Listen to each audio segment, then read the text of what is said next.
Oh, Maing. At bukas ay araw na ng eleksyon.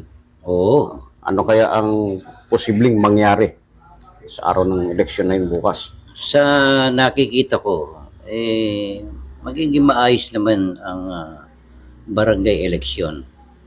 Kaya lang, siguro, ang dapat nating pag-usapan dito, doon kaya sa mga mananalo na yon, magagampanan kaya nila yung kanilang mga gampanin. Siguro. At may ilang mga elected officials siguro magagampanan nila. Pero Maing, mayroong ibang mga katanungan yung ating kababayan. Ano ba yung katanungan? Sige. Ang ibang katanungan nila ay tungkol doon sa tinatawag na public servant. Ano ho ba yung public servant para sa kaalaman nila? Yung public servant kasi malawak yan. Sa madaling salita, yun ay serbisyo publiko. Oo. Yun ay karaniwan ng nakakapit sa mga, hindi lamang sa mga politiko, maging sa kapulisan, at maging rin sa mga force multiplier katulad natin kasi public servant tayo eh. Nagsiservisyo tayo sa publiko. Kaya lang, ang pagkakaiba natin sa elected official o sa anumang politiko o sa mga kapulisan, sila may tinatanggap na sweldo. Tayo volunteer lang. Yun ang pagkakaiba. Kasi ang iba, sabi nila, trabaho lang ng pulis yung tinatawag na public servant. Meron ho bang kaugnayan din yan, yung tinatawag na mga elected official?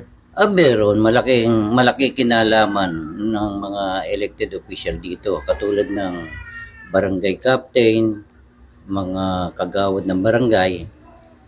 Kasi may mga opisyal ng barangay katulad nitong mga nakakaraan na naobserbahan namin.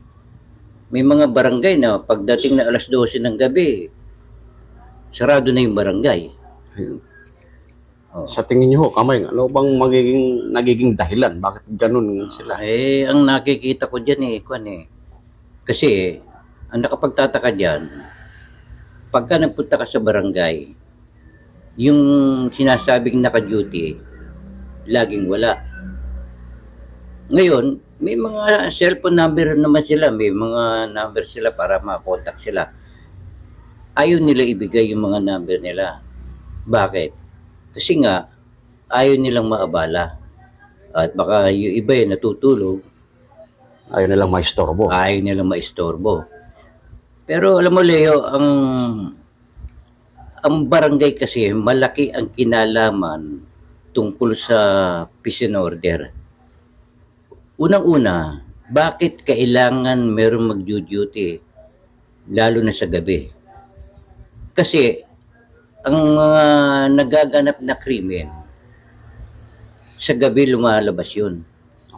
Ano-ano yung mga posible na mangyayari sa gabi na mga krimen?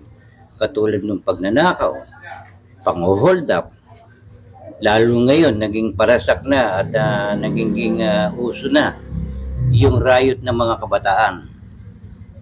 Pero ang isa sa pinakamabigat dito, yung mga nahuhuling droga.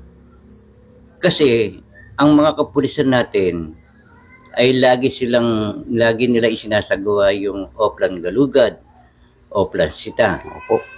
Diyan may mga nahuhuli sila na nahuhulihan ng iba't ibang uri ng patalim, merong nahuhulihan ng droga.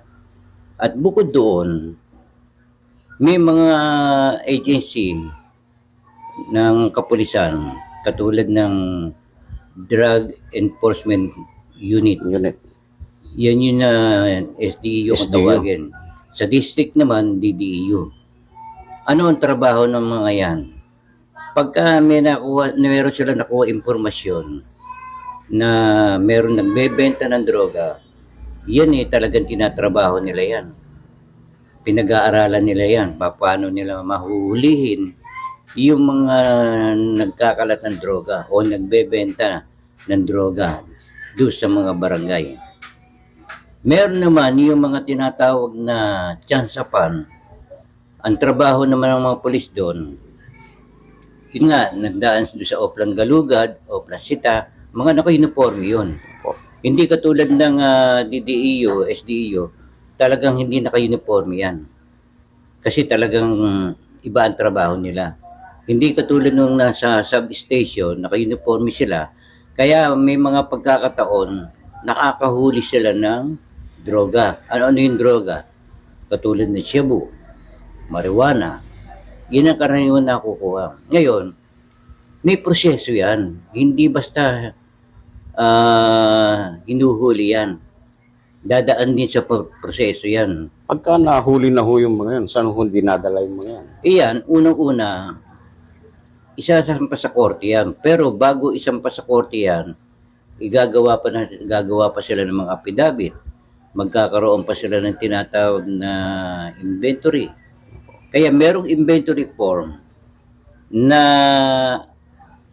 ang may kaugnayan dito sa paglagda ay itong mga elected official. Kaya kailangan po, presente sila. Kaya dapat presente. Doon sa ano na yan. Kasi kahit merong media representative, merong DOJ representative, pagka walang elected official na katulad ng barangay captain, mga kagawad ng barangay, ang nangyayari, ginagawa na lang ng mga pulis, pabablatter na lang sa barangay na walang naka-duty